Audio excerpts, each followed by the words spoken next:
Historical evidence indicates that many cultures have engaged in the removal of body parts from their dead, or sometimes even alive, enemies.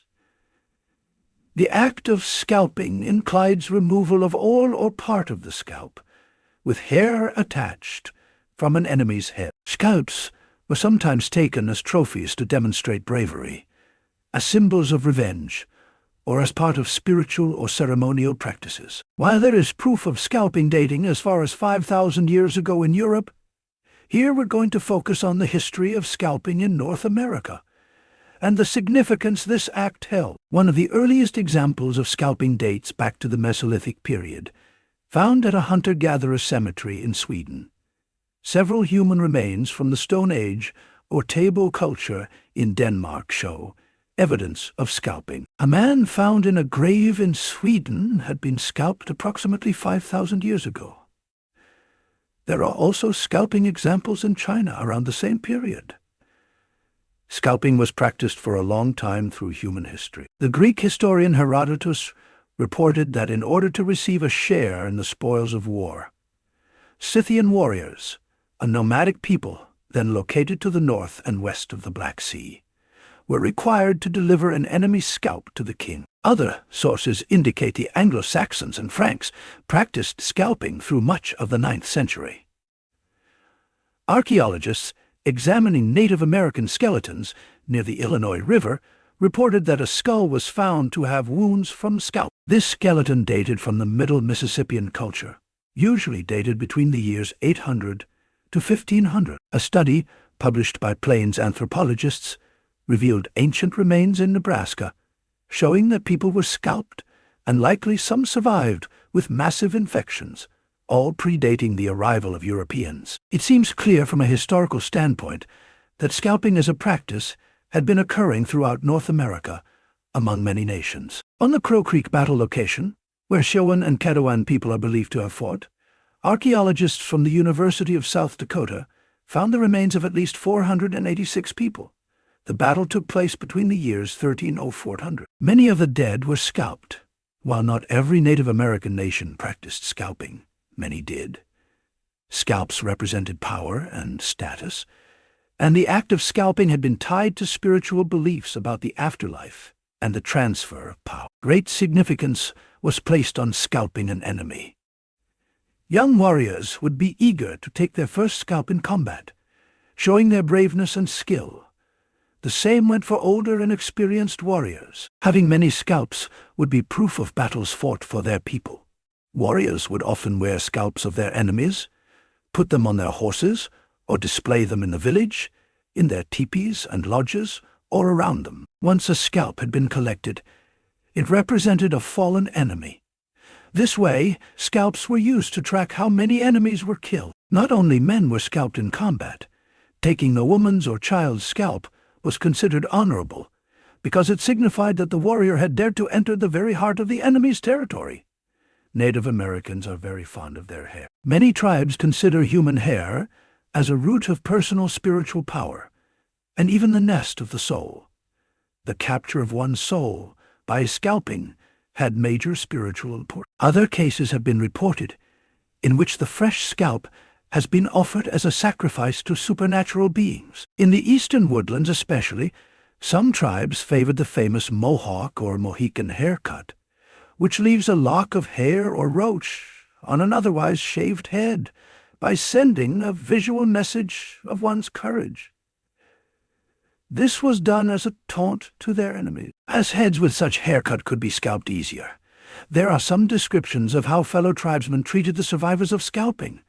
This was different, depending on the tribe. According to these, some were kept as outcasts, or even considered ghosts, and to whom a return to tribal community was prohibited.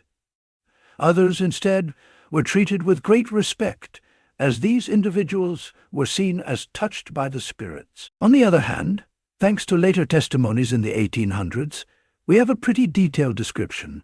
How is it to be scalped? There is a story of one Josiah Wilbarger, who was attacked by the Comanche near modern Austin, Texas. He was shot with arrows and was scalped, but he managed to survive. Will Barger described the sensation of having his scalp removed as surprisingly painless. He compared it to the sound of a distant roar of thunder. As European colonizers arrived and met native people, they were shown this practice. The first French written description dates to 1535. Sometime later, French artist Jacques Fesmoine witnessed the Timucuans' practice of scalping on the St. Johns River in Florida. He wrote, "They carried slips of reeds sharper than any steel blade. They cut the skin of the head down to the bone from front to back and all the way around, and pulled it off, while the hair, more than 1.5 feet long, was still attached to it. When they had done this, they dug a hole in the ground and made a fire, kindling it with a piece of smoldering ember. Over the fire they dried the scalps until they looked like parchment. They hung the bones and the scalps at the ends of their spears, carrying them home in triumph. When they arrived at their village, they held a victory ceremony in which the legs, arms, and scalps of the vanquished were attached to poles with great solemnities. When the English met the Powhatan Confederacy in today's Virginia, the natives used an old tactic to try to quash their audacity. In 1608, they showed the English 24 scalps they took when attacking an enemy tribe. The first Dutchmen to see scalps in North America were the ones who traveled to Iroquois territory in the 1634. The Spanish also were introduced to the practice, but they knew of similar practices from South America. European colonization of North America increased intertribal conflicts, which consequently led to an increase in the practice of scalping. Europeans commercialized the act of scalping. They would pay their native allies for scalps from other tribes. Initially, the payments were in material things, and later in money. Amongst many conflicts at the time, there were 6 wars fought with New England and the Iroquois Confederacy on one side, fighting New France, and the Wabanaki Confederacy over a 75-year period, starting with King William's War in 1688. All sides scalped victims, including non-combatants, during this frontier warfare. Bounty policies originally intended only for Native Americans were extended to enemy colonists. Various European colonizers scalped Native American people from at least the 1700s. It was a way to provide proof that someone killed a Native American person. Colonial powers paid bounties to people who turned in scalps of killed Native Americans. As an example, colonial governments in New England issued over 60 scalp bounties from the 1680s through the 1750s, typically during various conflicts between colonists and Native Americans. Massachusetts made the widest use of scalp bounties among the New England colonies.